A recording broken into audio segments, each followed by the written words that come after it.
Good morning students, welcome to my channel dreams make real. बच्चों, my name is Deepali Garg और आज मैं आपके लिए ईएमसी की जॉब की वर्कशीट नंबर 16 आई है। आज मैं आपको अच्छे से समझाऊंगी और उसको सॉल्व भी कराऊंगी। बच्चों, आज हमारी जो ईएमसी की वर्कशीट आई है ये क्रिटिकल थिंकिंग समीक्षात्मक सोच इसका टॉपिक है, जिसका पार्ट 2 आया है। पार्ट 1 पहले आ चुका है। आज हम समीक्षात्मक सोच का पार्ट 2 पढ़ेंगे। तो देखते हैं इस वर्कशीट में क्या क्या दिया गया है। बच्चों, ये ईएमसी की वर्कशीट जो है वो 9th 10th 11th और 12th सभी क्लास के बच्चों के लिए है। तो सभी बच्चे ध्यान से इस वीडियो को देखेंगे और अपनी वर्कशीट कंप्लीट करेंगे। क्रिटिकल थिंकिंग समीक्षात्मक सोच। पिछली बार हमने देखा कि रोजाना की बातों में हम कैसे क्रिटिकल थिंकिंग का इस्तेमाल कर सकते हैं। बच्चों, क्रिटिकल थिंकिंग बहुत ज़रूरी होता है। किसी भी तथ्यों की जानकारी, किसी भी डेटा की अगर हमें जानकारी को इकट्ठा करना है, उसके बारे में हम कुछ सॉल्यूशन ढूंढना चाहते हैं, तो critical thinking is very necessary.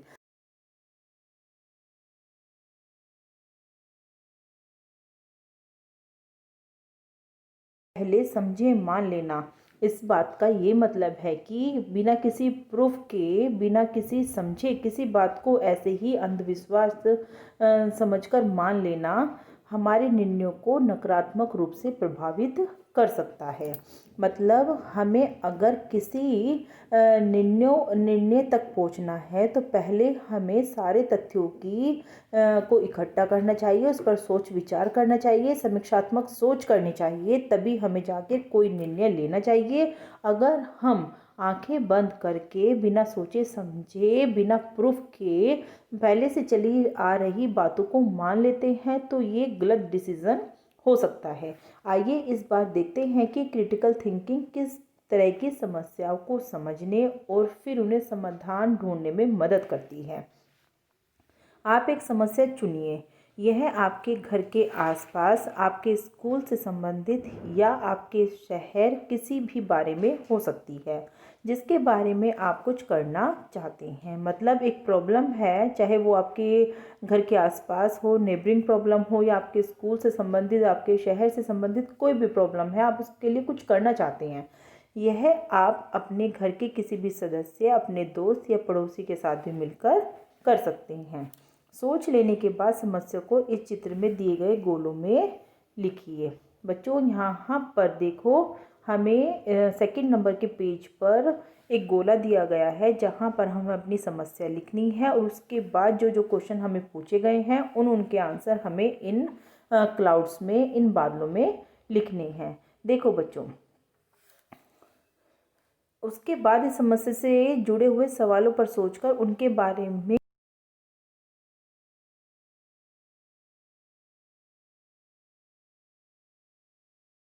यहाँ पर आपके 5 क्लाउड्स बने हुए हैं, तो उनमें आपको इनके इन क्वेश्चन के सॉल्यूशन देने हैं। नंबर 1, नंबर 2 करके दिए हुए हैं, उन्हीं में उन्हीं प्रश्नों के उन्हीं सीरियल नंबर पर आंसर लिखने हैं। देखो, पहला है, इस समस्या के बारे में अभी मुझे क्या क्या पता है। तो देखो बच्चों, पहले तो हम अपनी एक समस्या को चुन लेते हैं। वैसे तो आपको पता ही है कि प्रेजेंट में हमारी कितनी बड़ी बड़ी समस्याएं निकल कर आ रही हैं, जिसमें कि एक तो कोविड-19 की समस्या ही बहुत बड़ी समस्या है और दूसरी है हमारी पॉल्यूशन की समस्या। तो मैंने यहाँ पर अपनी समस्या, पॉल्यूशन की समस्या, प्रदूषण की समस्या को उठाया है। अगर आप अपने आप से भी कोई दूसरी समस्या जैसे कि कोविड-19 या कोई और समस्या लेना चाहते हैं तो वो भी आप लिख सकते हो। तो देखो बच्चों, मैंने इनके आंसर इसी पेज के नीचे लिख दिए हैं। दिल्ली में प्रदूषण की समस्या, मैंने समस्या का टॉपिक लिया है। उसके बाद आपको इस समस्या के बारे में क्या क्या पता है। दिल्ली में हर साल दिवाली के बाद वायु की गुणवत्ता में बहुत परिवर्तन होता है। वायु का स्तर गिरने के कारण लोगों को बहुत दिक्कतों का सामना करना पड़ता है। तो यही तो है कि समस्या के बारे में हमें यही तो पता है कि लोगों को बहुत ज़्यादा परेशानियाँ, बहुत ज़्यादा दिक्कतें होती हैं। सेकंड नंबर पे देख लेते हैं, इस समस्या को सुलझाना क्यों ज़रूरी है? बताओ बच्चों। प्रदूषण की समस्या है, अगर हमने उसको नहीं सुलझाया तो क्या होगा? क्यों सुलझाना ज़रूरी है इस प्रदूषण की समस्या को? हवा में अवांछित गैसों की उपस्थिति से मनुष्यों, पशुओं तथा पक्षियों को गंभीर समस्याओं का सामना करना पड़ता है। यही नहीं कि मनुष्यों को ही प्रदूषण से समस्याएं होती हैं, पशु पक्षियों को भी बहुत गंभीर समस्याओं का सामना करना पड़ता है, क्योंकि वो तो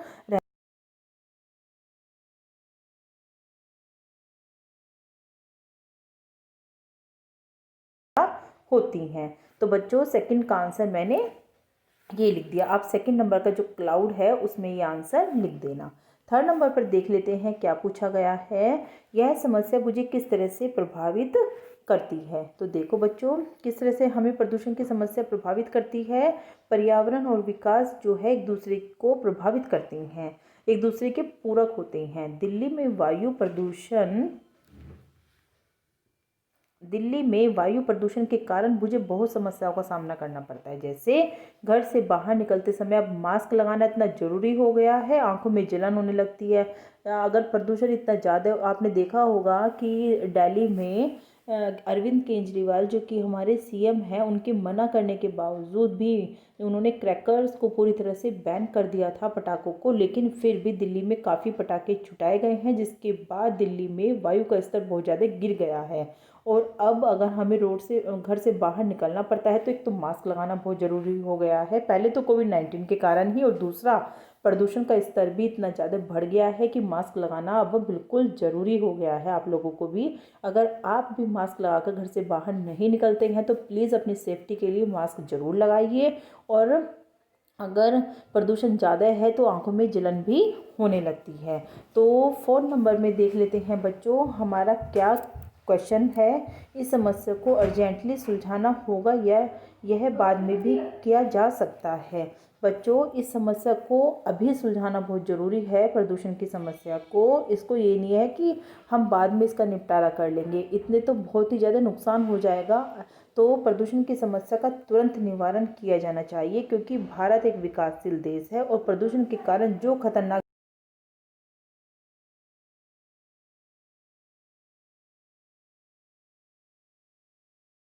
तो हमारी मृत्यु दर जो है दिन प्रतिदिन बढ़ती चली जाएगी। इसलिए इसका तुरंत निवारण होना बहुत ज़रूरी है।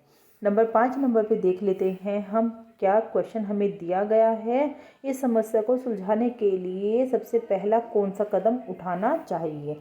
तो बच्चों, अगर हमें प्रदूषण की समस्या को रोकना है तो सबसे पहले प्रदूषण की समस्या को तभी सुलझाया जा सकता है तब लोगों के अंदर जागरूकता हो। सबसे पहली बात है बच्चों, जागरूकता होनी चाहिए लोगों के अंदर, तभी प्रदूषण को रोका जा सकता है। तो हमें सबसे पहले चाहिए कि हम अपने परिवार में जागरूकता लाएं।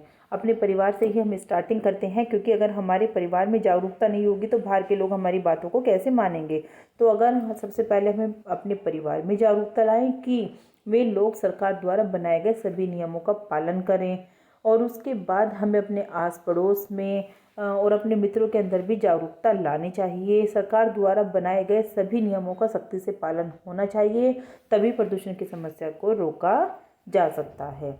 तो बच्चों, अगर कोई और विचार आपके मन में है तो आप वो भी ऐड कर सकते हैं, कोई और सॉल्यूशन आपके दिमाग में है तो आप वो भी ऐड कर सकते हो।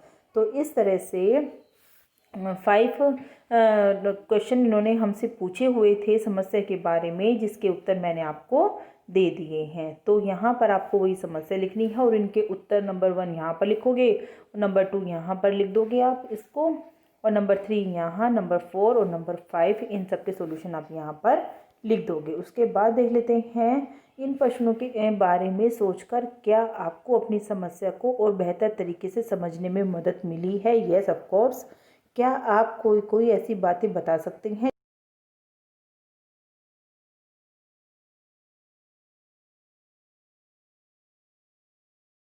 कलेक्ट करते हैं तो हमें उसकी गहराई तक उसको समझने में मदद मिलती है ना। किसी भी समस्या को समझने में गहराई से मदद मिलती है। और दूसरी ये होती है कि हमें ये पता, हम किसी भी समस्या का सॉल्यूशन तभी ढूंढ सकते हैं तब हमें उसके पीछे रीज़न का पता लगे कि आखिर इसके पीछे क्या रीज़न है, कारणों का पता चल जाता है।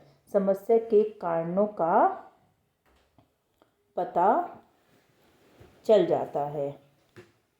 अगर कारण पता चल जाते हैं तो उसका सॉल्यूशन हम आसानी से फिर ढूंढ सकते हैं। समस्या का सही समाधान सोच पाने के लिए ज़रूरी है कि हम पहले समस्या को गहराई से समझें। बिल्कुल यही बात मैंने आपको अभी बताई है कि पहले समस्या को गहराई से समझना चाहिए कि समस्या है क्या, और इस प्रक्रिया में क्रिटिकल थिंकिंग बहुत काम आती है।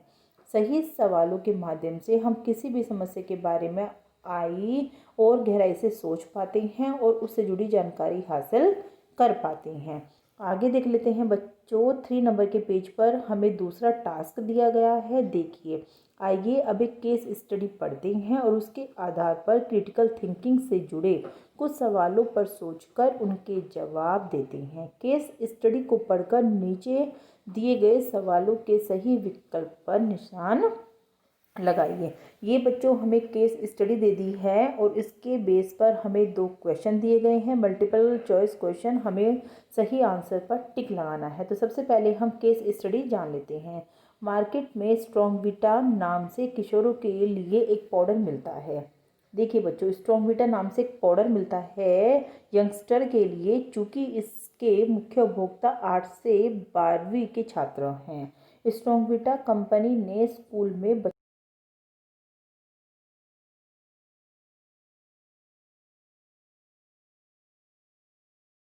प्रचार के दिन उन्होंने स्कूल में बताया कि इस पाउडर को दूध के साथ मिलाकर पीने से न सिर्फ बच्चों को ऊर्जावान महसूस होगा बल्कि उनकी ऊंचाई भी बढ़ेगी। तो कंपनी से जो लोग आते हैं उन्होंने क्या बताया कि जो ये स्ट्रॉन्गविटा है न केवल ऊर्जा देगा बल्कि इससे आपकी ऊंचाई, हाइट भी बढ़ेगी।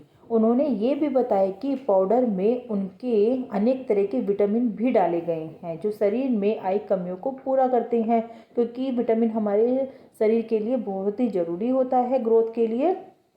इस कंपनी ने छात्रों के लिए स्ट्रॉन्गविटा की बोतल पर 30% का डिस्काउंट देने की भी बात की, क्योंकि कंपनी जब अपना प्रचार, अपने प्रोडक्ट का प्रचार करने के लिए आती है तो वो कुछ डिस्काउंट के साथ आती है ताकि उसकी जो डिमांड है वो बढ़े।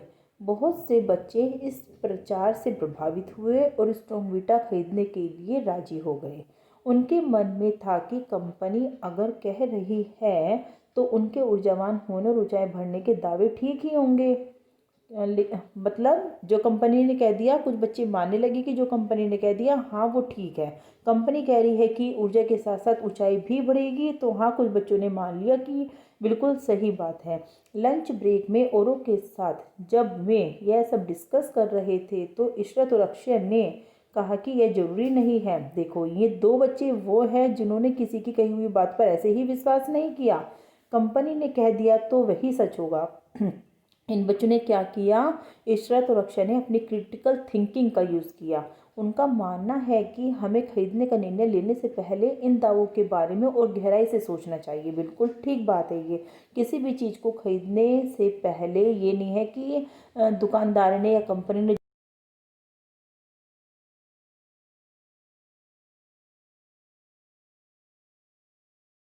कंपनी वालों से कुछ और जानकारी लेने का निश्चय किया।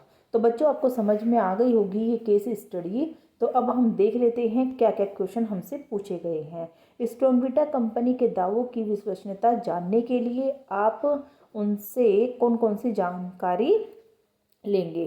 तो विश्वसनीयता जानने के लिए कि कोई भी प्रोडक्ट रिलायबल है या नहीं, कौन कौन सी जानकारी आप लेंगे। वो आंकड़े जिससे मार्केट में स्ट्रॉन्गविटा की बिक्री के बारे में पता चलेगा। नो, वो आंकड़े जिनसे किसी स्टूडेंट इन दावों को मानते हैं यह पता चलेगा। नहीं, वो आंकड़े जिससे कितने लोग स्ट्रॉन्गविटा के उपयोग के बाद लंबे हुए यह पता चलेगा। बिल्कुल, तब मतलब स्ट्रॉन्गविटा का उपयोग करने के बाद अगर कुछ लोगों की लंबाई बढ़ी है या नहीं, अगर हमें पता चलता है तो अगर हमें ये चीज़ पता चल जाती है तो सही है, हमारे लिए प्रोडक्ट विश्वसनीय है। तो बच्चों, इसका आंसर सी रहेगा। ये वाला आंसर इसका ठीक रहेगा। सेकंड नंबर का क्वेश्चन हम लोग देख लेते हैं। स्ट्रॉन्गविटा पीने से लंबे होने के दावे को समझने के लिए आप निम्न में से क्या नहीं करोगे। मतलब एक चीज़ है, 3 सेंटेंस में से एक सेंटेंस है जो हम नहीं करेंगे। इस दावे से जुड़े सटीक सवालों पर जानकारी इकट्ठा करेंगे, ये तो करेंगे। इस दावे को मानने वाले लोगों का डाटा इकट्ठा करेंगे या इस दावे से जुड़े विभिन्न तथ्य इकट्ठा करने की कोशिश करेंगे। ये भी करेंगे, लेकिन इस दावे को मानने वाले लोगों का डाटा ये तो बिल्कुल नहीं करेंगे। तो इसका आंसर हमारा सेकंड रहेगा। फर्स्ट का आंसर थर्ड और सेकंड का आंसर सेकंड रहेगा बच्चों।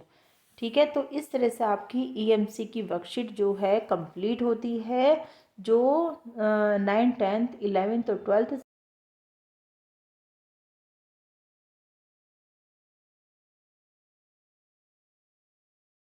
आ गई है। तो बच्चों इस वीडियो को लाइक करो, कमेंट करो और साथ ही अगर आपने अभी तक चैनल को सब्सक्राइब नहीं किया है तो सबसे पहले आप चैनल को सब्सक्राइब कीजिए ताकि आने वाली अच्छी अच्छी वीडियो का फ़ायदा आप लोग भी ले सकें। Thank you.